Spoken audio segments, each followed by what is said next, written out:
Sir, हा मोर्चा कशाबद्दल आहे आणि हा मोर्चा कुठपर्यंत जाणार आहे हे थोडं आम्हाला सविस्तर माहिती द्या। हा मोर्चा ओबीसीच्या हक्काचं रक्षण करण्यासाठी या विदर्भातल्या जवळपास 11ही जिल्ह्यातून सर्व लोक येणार आहे नागपूरला यशवंत स्टेडियमवर आणि तिथून संविधान चौकात हा मोर्चा जाणार आहे।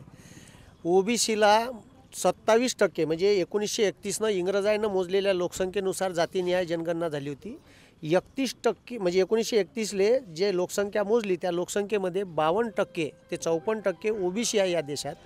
आता जर मोजली तर ही लोकसंख्या 57-58% घरात जाऊ शकते आणि ओबीसीला आरक्षण फक्त 27% आहे।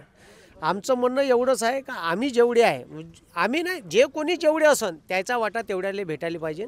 आम्ही 54 आहे तर आम्हाला 54% द्या, अजून कोणी 3% असन ना ते मागून राहिले असन तर त्याला द्या, पण आम्ही 54 असताना आमच्यावर अन्याय काहून?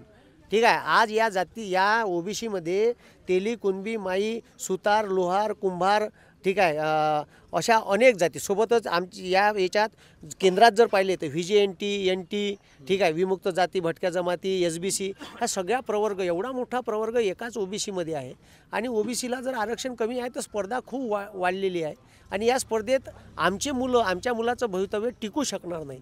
म्हणून त्याच्या हक्काचं रक्षण झालं पाहिजे। उद्याची भविष्याची पिढी ओबीसीतली टिकली पाहिजे, नाही तर हे व्यवस्थेच्या बाहेर फेकल्या जाईल। याच्यासाठी हे आमचे हक्क अबाधित राहिले पाहिजे आणि आमच्या आरक्षणावर कोणी घालत असेल तर हे पहिलेच आम्ही म्हणजे आमच्या दौडीत 2 भाकरी आहे आणि खाणारे 40 लोक आहे, ठीक आहे, मग आम्ही बरोबर खाऊ नाही शकून राहिलो तर आमच्या याच्यात आम्ही ठीक आहे बाकीच्या लोकांना कसं सपादून घेईन? ठीक आहे, याच्यासाठी भविष्यातल्या पोरायचं आरक्षण ते शैक्षणिक असो, ठीक आहे, ते हॉस्टेलमधलं असो, ते सरकारी नोकऱ्यामधलं असो का राजकीय असो, ते कुठंतरी टिकलं पाहिजे आणि हे वाचवण्यासाठी आजचा मोर्चा आहे।